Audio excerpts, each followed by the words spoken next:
1 tahun berlalu semenjak kejadian di episode sebelumnya. Asumi Kanata, Ryumu, dan Ichika telah berlatih di tempat pelatihan TPU.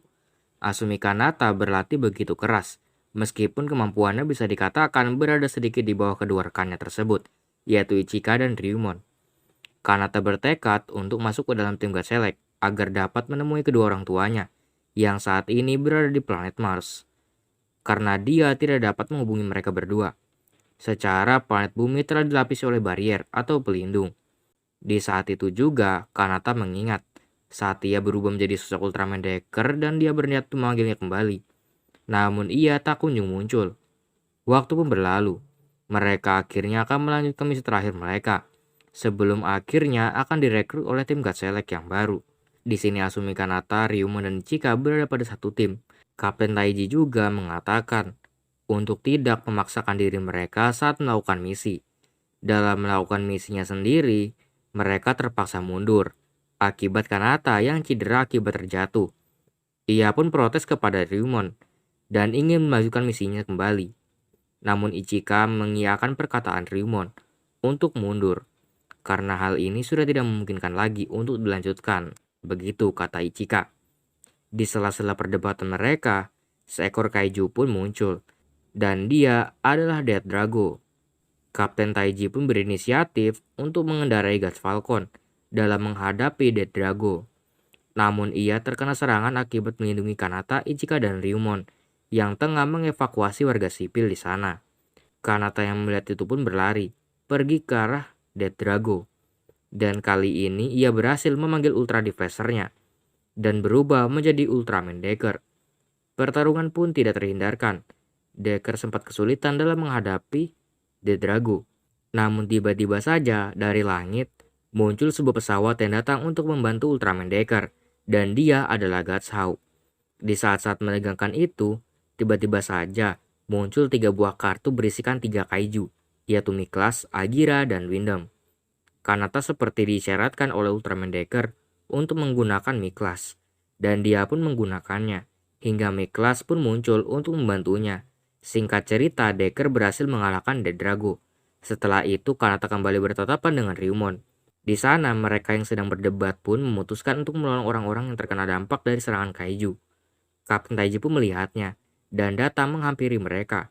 Di sana, Kapten Taiji juga mengatakan kalau Kanata harus mengutamakan dirinya sendiri. Namun Kanata mengatakan kalau ia tahu apa yang harus ia lakukan. Dan di sini Kapten memutuskan untuk merekrut mereka bertiga ke dalam anggota tim God Select yang baru.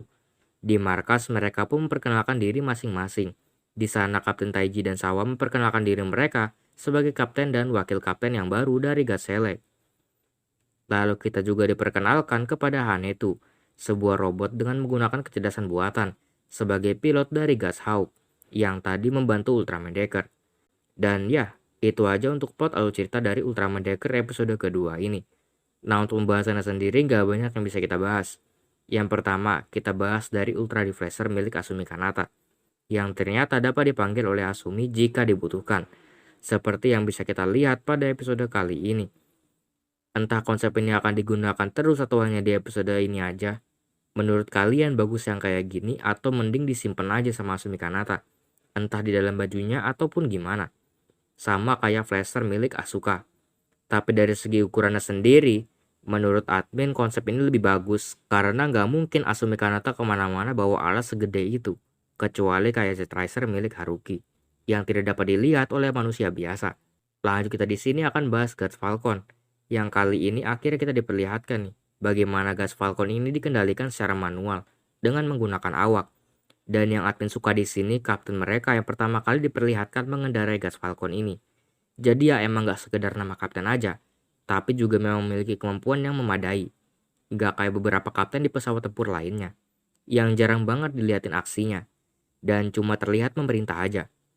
Oke, selanjutnya kita akan membahas konflik yang ada pada episode kali ini antara Ryumon, Kanata, dan Ichika yang memiliki karakter yang masing-masing.